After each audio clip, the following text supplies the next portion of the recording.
चलिए अब रुक कर लेते हैं खबरों का और बात कर लेते हैं छत्तीसगढ़ की खबर की, जहां छत्तीसगढ़ में कैबिनेट विस्तार का इंतजार खत्म हो गया है। जी हां, मुख्यमंत्री विष्णुदेव साय ने मंत्रिमंडल के सदस्यों के नामों का ऐलान कर दिया है। भाजपा के 9 विधायक मंत्री पद की शपथ लेंगे। कैबिनेट में साय के साथी होंगे बृजमोहन अग्रवाल, रामविचार नेताम, ओपी चौधरी, दयालदास बघेल, लक्ष्मी राजवाड़े, केदार कश्यप, लखनलाल देवांगन, टेकराम वर्मा और श्याम बिहारी जायसवाल। आपको बता दें कि ये 9 विधायक मंत्री पद की शपथ लेंगे, जिसके लिए राजभवन के दरबार हॉल अधिकारियों ने तैयारियां शुरू कर दी हैं।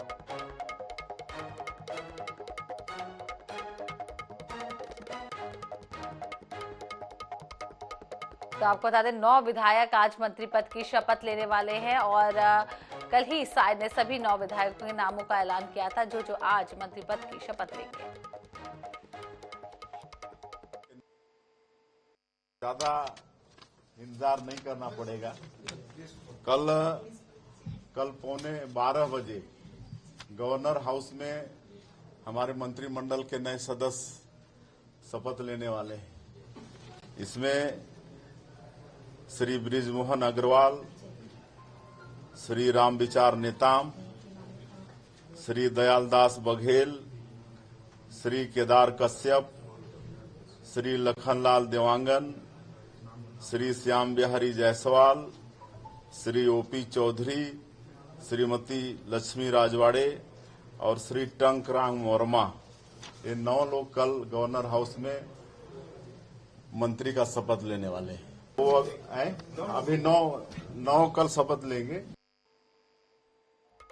प्रदेश अध्यक्ष की आज नियुक्ति हुई है। भारतीय जनता पार्टी ने किरण सिंहदेव पर एक बड़ा विश्वास जताते हुए आज उन्हें प्रदेश की कमान सौंपी है और हमारे साथ इस वक्त केदार कश्यप जी हैं, सीधे उनसे बात करेंगे। मंत्रिमंडल में सर आपका नाम भी सामने आ रहा है, किस तरीके से देखते हैं? हम राष्ट्रीय नेतृत्व और हमारे प्रदेश संगठन का हम आभार व्यक्त करते हैं। निश्चित तौर से हमारे प्रदेश अध्यक्ष, नवनियुक्त प्रदेश अध्यक्ष माननीय श्री किरण देव जी के नेतृत्व में छत्तीसगढ़ में भारतीय जनता पार्टी का संगठन का और विस्तार हो सकेगा और हमारे माननीय मोदी जी की गारंटी निचले स्तर तक पहुंचाने का काम करेंगे। आगामी चुनाव में 11 की 11 सीटें भारतीय जनता पार्टी विजयी होगी, जो लोकसभा की है। 5 साल कांग्रेस का सरकार रहा है, फिर आप लोगों को सत्ता की चाबी प्रदेश की जनता ने दी है। किस तरीके से सारी चीजों को देखते हैं, क्योंकि कई ऐसे मुद्दे हैं जिसे कांग्रेस भुनाने का प्रयास कर रही है और कह रही कि हमारी योजनाओं को बीजेपी आगे लेकर जाएगी। देखिए, जितनी भी उनकी कहते हैं कांग्रेस सरकार की फ्लैगशिप स्कीम है, चाहे वो नरवा गुरुआ घुरुआ बाड़ी या फिर अन्य जितनी भी योजनाएं हैं, सारी की सारी योजनाएं फेल हो चुकी है, केवल कागजों तक सिमट कर रह गई है।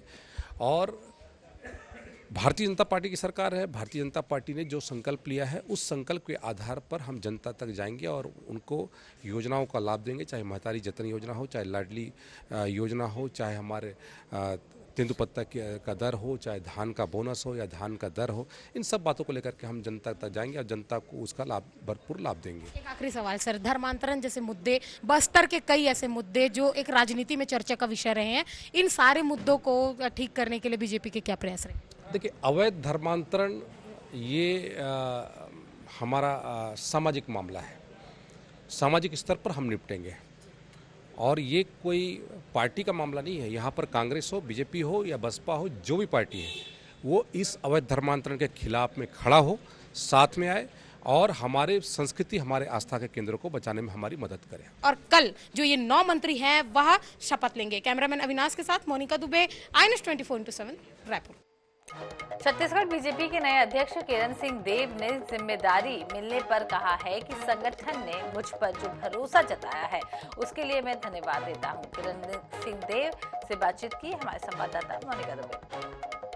नवनिर्वाचित जो प्रदेश अध्यक्ष है वह हमारे साथ और उनसे सीधे बात करेंगे। नवनिर्वाचित आप प्रदेश अध्यक्ष बने हैं, किस तरीके से देख रहे संगठन ने इतनी बड़ी जिम्मेदारी दी? सबसे पहले मैं बहुत बहुत धन्यवाद ज्ञापित करता हूं, आभार है, अभिनंदन है हमारे राष्ट्रीय नेतृत्व का, हमारे सभी राष्ट्रीय वरिष्ठ पदाधिकारियों का, छत्तीसगढ़ प्रांत भारतीय जनता पार्टी के प्रभारी आदरणीय ओम माथुर जी का, नितिन नवीन जी का, हमारे सभी वरिष्ठ नेतागण, हमारे यहाँ के जितने भी हैं, सभी का अभिनंदन है और जो विश्वास व्यक्त किया है उसके लिए मैं बहुत बहुत धन्यवाद ज्ञापित करता हूँ।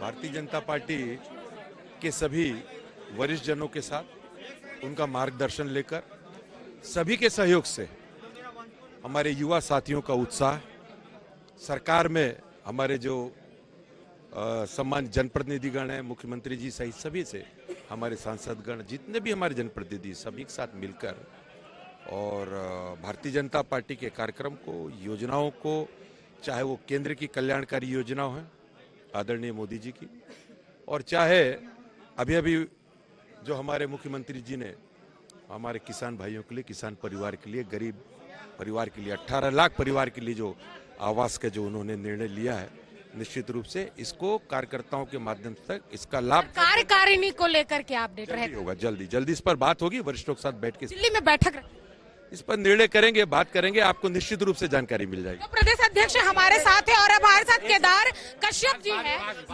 केदार कश्यप जी, एक सवाल ही आपसे लेना है कि मंत्रिमंडल, देखिए, मैं अपने राष्ट्रीय नेतृत्व और हमारे प्रदेश संगठन और हमारे माननीय मुख्यमंत्री जी का विशेष तौर पर आभार व्यक्त करता हूं, जो उन्होंने मुझे इस लायक समझा।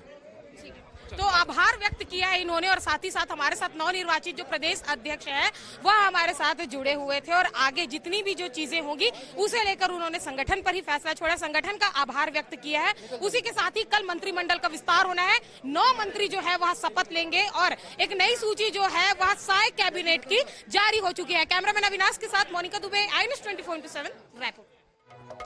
छत्तीसगढ़ में बीजेपी के केंद्रीय नेतृत्व ने नया प्रदेश अध्यक्ष नियुक्त कर दिया है। बीजेपी ने पहली बार के विधायक किरण देव को प्रदेश की कमान सौंप दी है। कौन है किरण सिंह देव और उन्हें भाजपा अध्यक्ष बनाकर कैसे समीकरण साधा है, इस रिपोर्ट में। बस्तर से भाजपा नेता और हाल के विधानसभा चुनाव में जीत दर्ज कर विधायक बने किरण देव को छत्तीसगढ़ भाजपा का नया मुखिया बनाया गया है। इससे पहले राज्य में बीजेपी की कमान अरुण साव के पास थी। साव अध्यक्ष रहते बीजेपी ने छत्तीसगढ़ में प्रचंड बहुमत हासिल किया, जिसके बाद अरुण साव को राज्य का उप मुख्यमंत्री बनाया गया। साव के डिप्टी सीएम बनने के बाद से नए प्रदेश अध्यक्ष को लेकर खूब चर्चा थी, लिहाजा राष्ट्रीय नेतृत्व ने किरण देव पर भरोसा जताते हुए उन्हें अध्यक्ष पद का दायित्व सौंप दिया। किरण देव का सियासी सफर। किरण देव आदिवासी बहुल बस्तर संभाग से आते हैं। पेशे से अधिवक्ता और किसान है किरण देव। 1998 में भाजपा युवा मोर्चा के बस्तर जिला उपाध्यक्ष बने। 2002 से 2005 तक बस्तर जिला भाजपा युवा मोर्चा के अध्यक्ष रहे। 2009 से 2014 तक जगदलपुर नगर निगम के महापौर थे। 2005 से 2009 तक छत्तीसगढ़ बीजेपी के मंत्री रहे। 2009 से 2014 तक किरण देव बीजेपी प्रदेश कार्य समिति के सदस्य रहे। 2015 से 2018 तक फिर से उन्हें प्रदेश मंत्री बनाया गया। 2018 से 2022 तक वो फिर से मंत्री रहे। किरण सिंह देव को बीजेपी का प्रदेश अध्यक्ष बनाए जाने पर पूर्व प्रदेश अध्यक्ष और उप मुख्यमंत्री अरुण साव ने कहा कि किरण सिंह देव को संगठन का लंबा अनुभव है। उनके नेतृत्व में 2024 के लोकसभा चुनाव में अच्छे परिणाम आएंगे। छत्तीसगढ़ में भारतीय जनता पार्टी 11 में 11 सीटें जीतेगी।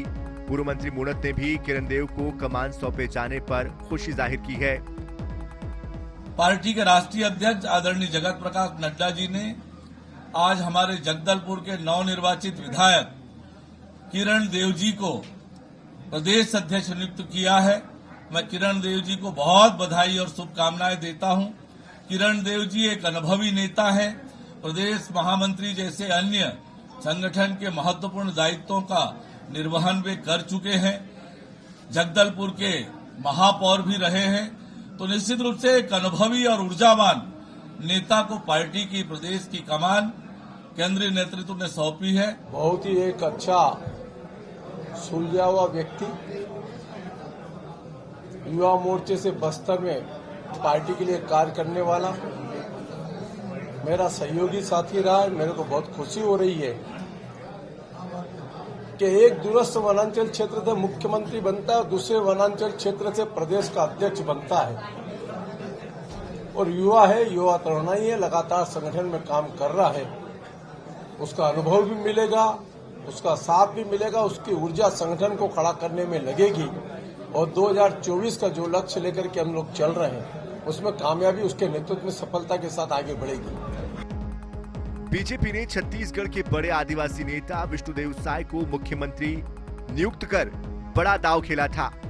वही अब सामान्य वर्ग से आने वाले व्यक्ति को बतौर संगठन का मुखिया बनाकर छत्तीसगढ़ के 8% सामान्य वर्ग की जनसंख्या को साधने के साथ पूरे बस्तर संभाग को भी साधने की कोशिश की गई है। रायपुर से INS 24/7 के लिए स्वप्निल गोरखेड़े की रिपोर्ट। छत्तीसगढ़ विधानसभा में गुरुवार को नारायणपुर में किसान आत्महत्या मामले पर कांग्रेस ने स्थगन प्रस्ताव देकर चर्चा कराए जाने की मांग की है। स्थगन प्रस्ताव को विधानसभा अध्यक्ष के खारिज किए जाने पर विपक्ष ने हल्ला मचाया और सदन से वॉकआउट भी कर दिया। इस तरह पहले ही सत्र से जोरदार विरोध का नजारा देखने को मिला। छत्तीसगढ़ विधानसभा के तीसरे दिन सदन में श्रद्धांजलि देने के बाद कांग्रेस विधायक लखेश्वर बघेल ने किसान आत्महत्या का मुद्दा उठाया। उन्होंने इस स्थगन प्रस्ताव के जरिए चर्चा कराए जाने की मांग की, जिस पर अजय चंद्राकर ने कहा कि स्थगन की सूचना नहीं दी गई है, व्यवस्था आनी चाहिए। जिस पर भूपेश बघेल ने कहा कि विशेष परिस्थिति है, किसान ने कर्ज के बोझ से आत्महत्या की है, महत्वपूर्ण मुद्दा है, इसलिए चर्चा होनी चाहिए। इस पर बृजमोहन अग्रवाल ने कहा कि नियम प्रक्रियाओं से परे सदन नहीं चल सकता, स्थगन का उल्लेख नहीं किया गया है, इसलिए चर्चा उचित नहीं है। नेता प्रतिपक्ष डॉक्टर चरणदास महंत ने कहा कि गरीब का दुख सुनने में कोई परेशानी नहीं होनी चाहिए, अध्यक्ष दयालु हैं, इस विषय पर चर्चा होनी चाहिए। अजय चंद्राकर ने कहा कि अभिभाषण पर चर्चा के दिन नियम के विपरीत चर्चा की मांग हो रही है। आसंदी ने व्यवस्था देते हुए कहा कि मान्य और सुव्यवस्थित परंपरा है, इसमें सदस्यों का शपथ ग्रहण होता है। स्थगन और चर्चा के मांग की पूर्व ही सूचना दी जाती है। आसंदी ने स्थगन सूचना को खारिज कर दिया। इसके साथ ही चर्चा नहीं कराने के विरोध में विपक्ष ने बहिर्गमन किया। जब से भारतीय जनता पार्टी की सरकार जो हमने पहले 15 साल देखे, 15 साल में सैकड़ों किसानों ने आत्महत्याएं की थी, लेकिन कांग्रेस की जब सरकार बनी तो ये आत्महत्या कहीं न कहीं रुक गए थे। चाहे वो कर्ज माफी का हो, चाहे धान खरीदी में कीमत देने की बात हो, जिस तरह से भी पिछले 5 साल में ये किसानों की आत्महत्या रुकी थी। लेकिन जैसे ही सरकार बदली, हमारा नारायणपुर का एक किसान आत्महत्या करता है और जब हम उसके घर जाते हैं और पता चलता है कि वो आदमी कर्ज के तले दबा हुआ था और कर्ज चुका नहीं पाने के कारण, नोटिस आने के कारण उसने आत्महत्या की। 5 सालों तक सत्ता में रही कांग्रेस अब सदन में बड़ी विपक्षी पार्टी है, लिहाजा विपक्ष के तल्ख तेवर सदन में दिखाई दे रहे हैं। हालांकि सत्ता पक्ष भी कांग्रेस के हर आरोपों का पुरजोर तरीके से जवाब देता नजर आ रहा है। रायपुर से INS 24/7 के लिए स्वप्निल गोरखेड़े की रिपोर्ट। छत्तीसगढ़ में कांग्रेस की हार के बाद से पार्टी में बिखराव का दौर शुरू हो गया है। एक के बाद एक नेता पार्टी को अलविदा कह रहे हैं, लेकिन प्रदेश के वरिष्ठ आदिवासी नेता नंद कुमार साय के इस्तीफे ने कांग्रेस को हैरान और परेशान कर दिया है। इसे लेकर आरोप प्रत्यारोप की राजनीति भी शुरू हो गई है। छत्तीसगढ़ की सियासत में नंद कुमार साय की पहचान सहज, सरल और जमीनी पकड़ वाले राजनीतिज्ञ की रही है। 4 बार वो सांसद बने, विधायक, प्रदेश अध्यक्ष, नेता प्रतिपक्ष के रूप में लंबे समय तक काम किया। लेकिन भाजपाई सियासत में 4 दशक की शानदार पारी के बाद 1 मई 2023 को बड़े राजनीतिक घटनाक्रम के तहत उन्होंने कांग्रेस में प्रवेश कर लिया। कुछ महीनों के इंतजार के बाद उन्हें CSIDC का अध्यक्ष भी बना दिया गया। लेकिन नंद कुमार साय को विधानसभा चुनाव में टिकट की आस थी। उन्होंने लैलूंगा, जशपुर और कुनकुरी तीनों में से किसी एक क्षेत्र से टिकट मांगा, लेकिन उन्हें निराशा ही हाथ लगी। ये अलग बात है कि उन्हें लोकसभा चुनाव की टिकट का भरोसा दिलाया गया था, लेकिन विधानसभा में कांग्रेस की हार के बाद और लोकसभा चुनाव के पहले ही उनका पार्टी से मुंह भंग हो गया। 20 दिसंबर को उन्होंने कांग्रेस को अलविदा कह दिया। साय के पार्टी से जाते ही जुबानी जंग भी शुरू हो गई है। देखिए, चुनाव से ठीक पहले इस प्रकार की स्थिति बनती है कि कुछ लोग इस दल से उस दल में और उस दल से इस दल में आते जाते रहते हैं, और राजनीतिक पार्टी भी सभी लोगों को स्वागत करती है, अपने में शामिल करती है। उसी का एक हिस्सा था। किसी को अंदेशा नहीं था कि इस प्रकार से कदम उठाएंगे, लेकिन ऐसा लगता है कि प्लान 2023 के लिए आए थे, कंप्लीट हुआ, और 2024 के लिए जो है वो नेक्स्ट प्लान के लिए वापस जाने की तैयारी में। नंद कुमार जी के बारे में क्या कहूं मैं, कांग्रेस के कहने का कोई मतलब नहीं है और उनके बारे कहने का कोई मतलब नहीं है। जो भी घटना घटा रहे हैं नंद कुमार जी, मैं व्यक्तिगत रूप से दुखी हूं, बस मैं इतना ही बोल सकता हूं। एजेंट भेजने की जरूरत नहीं पड़ती है, उनको ले गए, बढ़िया बहुत फूल की पंखुड़ी फैला करके सुशोभित करते हुए उनको बहुत जल्दी समझ में आ गया और बहुत जल्दी उनका सपना भी टूट गया। कांग्रेस सिर्फ भोग की वस्तु है, वो सिर्फ उपयोग करना जानती है, जनहित के लिए कुछ नहीं करती। 8 महीने के भीतर ही साय के एक दल को छोड़कर दूसरे दल में प्रवेश और फिर इस्तीफे ने कई सवालों को जन्म दे दिया है। नंद कुमार साय स्वयं तो इस वक्त कुछ भी कहने से बचते हुए नजर आ रहे हैं, लेकिन उन्हें लेकर सियासत भी खूब हो रही है। ऐसे में उनकी अगली भूमिका कहां और किस रूप में देखने को मिलेगी, इस पर भी हर किसी की निगाहें टिकी है। रायपुर से INS 24/7 के लिए गौरव शर्मा की रिपोर्ट। छत्तीसगढ़ के उप मुख्यमंत्री अरुण साव ने वेदांता मेडिकल रिसर्च फाउंडेशन, बालको मेडिकल सेंटर, नया रायपुर का day care cancer hospital Pachpedi नाका का लोकार्पण किया। अरुण साव ने डे केयर सेंटर की शुरुआत करते हुए कहा है कि यहां मरीजों को उच्च स्तरीय इलाज की सुविधा उपलब्ध होगी। लोकार्पण कार्यक्रम में वेदांता मेडिकल रिसर्च फाउंडेशन और बालको मेडिकल सेंटर की टीम उपस्थित थी। उप मुख्यमंत्री अरुण साव ने बालको और वेदांता समूह को चिकित्सा क्षेत्र में योगदान देने के लिए बधाई दी। वहीं वेदांता मेडिकल रिसर्च फाउंडेशन की चेयरपर्सन ज्योति अग्रवाल ने कहा है कि उनकी शुरुआत से ही कोशिश रही है कि कैंसर के मरीजों को इलाज के लिए ज्यादा भटकना ना पड़े। इस दिशा में बालको मेडिकल सेंटर का डे केयर सेंटर एक छोटा सा प्रयास है। बता दें कि बालको मेडिकल सेंटर में कैंसर का इलाज किया जाता है। मरीजों को रेडिएशन और कीमोथेरेपी के लिए मरीजों को लंबा इंतजार करने के साथ नया रायपुर तक आना जाना पड़ता था। पचपेड़ी नाका में डे केयर सेंटर खुलने से लोगों को इलाज में अब आसानी मिलेगी। जिस तरह से आज कैंसर व्यापक रूप से प्रसारित हुआ है और लगातार कैंसर के मरीज बढ़े हैं, ऐसे में बालको मेडिकल सेंटर का यह डे केयर यूनिट,